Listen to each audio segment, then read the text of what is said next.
We are at the Mall of America today because what better place to talk about contentment? So the Mall of America was built in 1992. It's in Minneapolis, Minnesota, so it's not actually that far from where we live. So we were in 5th grade, I think, and it was a big deal when it was built. It's still the biggest mall in North America, and it has like over 5.6 million square feet. Yeah, that's a big mall, right? And often when we think about contentment, we think, wow, malls and physical stuff are the exact opposite of what we need, right? They cause us to buy things and whatnot. But I think we'll realize that malls aren't bad. In fact, we could still go to the mall and enjoy it. But if we're truly seeking contentment, this probably isn't where we're going to find it. I forgot to mention too, there's actually a full-size amusement park in the middle of the mall. So they have it all. You can shop, you can eat, and you can ride the rides. Before we go any further, why don't we define contentment? So if you look at the very standard definition, it's a state of happiness or satisfaction. That sounds nice, doesn't it? You can see why most of us are striving for that. I also like this definition. It says, I would not go on that. I wouldn't go on that. I don't know, maybe in my younger years. I need them to stop screaming. Can you see? It's a big skateboard.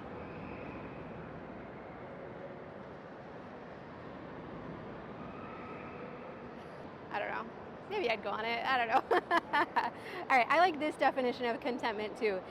You know what? It's really loud in here. Why don't we go find a quieter place to visit? It says contentment means to be happy with what you have, who you are, and where you are. It doesn't mean the absence of desire, but that you're satisfied with your present. And I think most of us would agree with this definition. It's just, we're like, it's being content, right? It's like what I have right now is enough.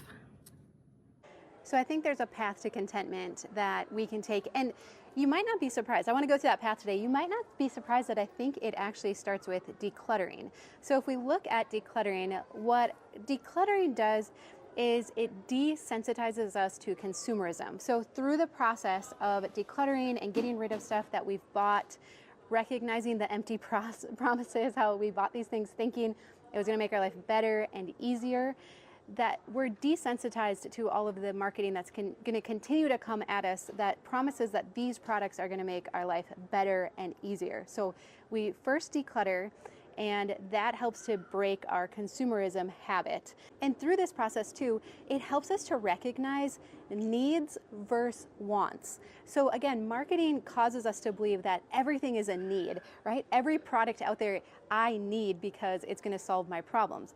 But as we declutter, we desensitize, we realize there's actually a huge difference between our wants and our needs.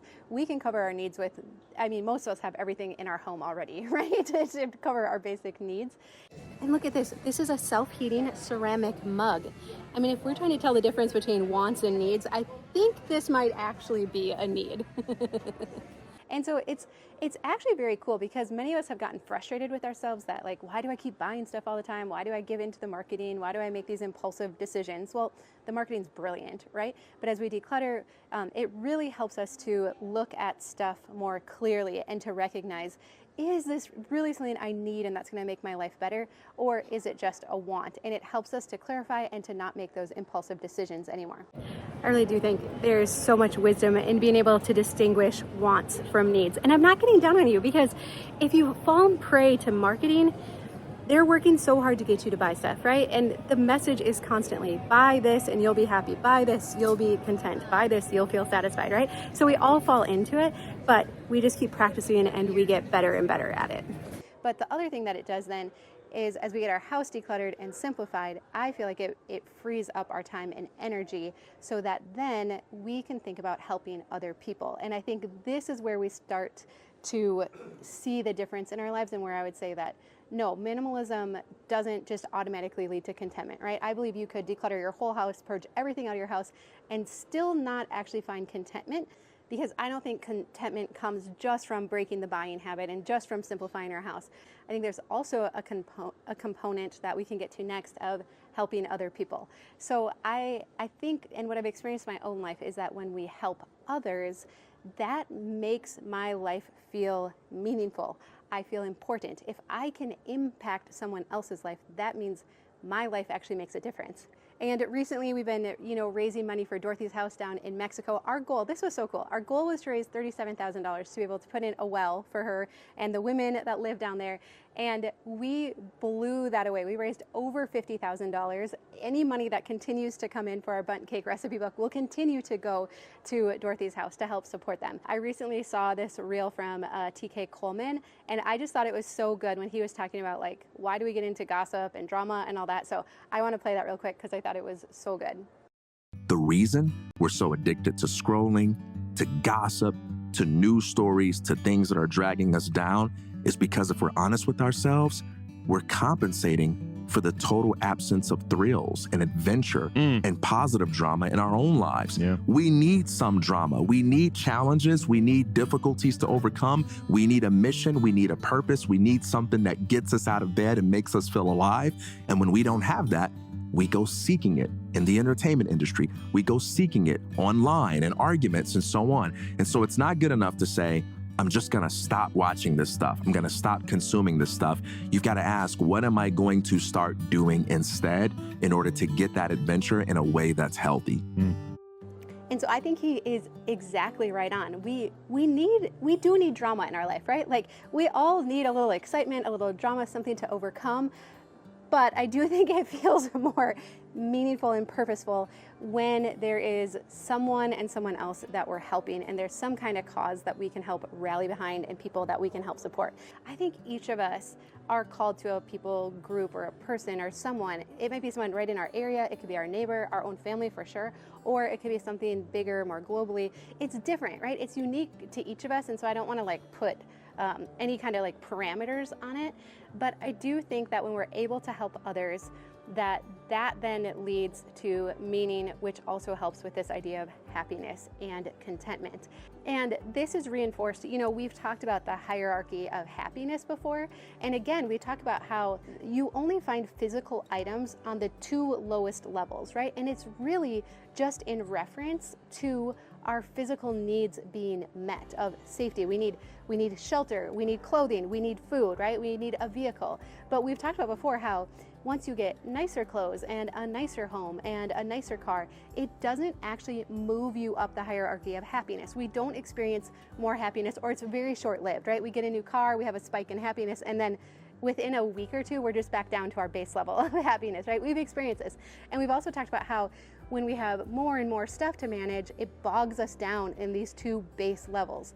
But again, as we're moving through this path to contentment, we realize, stuff is at the very beginning of the path. It's at the bottom of the pyramid, right? We have to move up to meaningful relationships and helping others. And that's where we start to experience happiness, self-actualization, and of course our spiritual beliefs fall into that as well.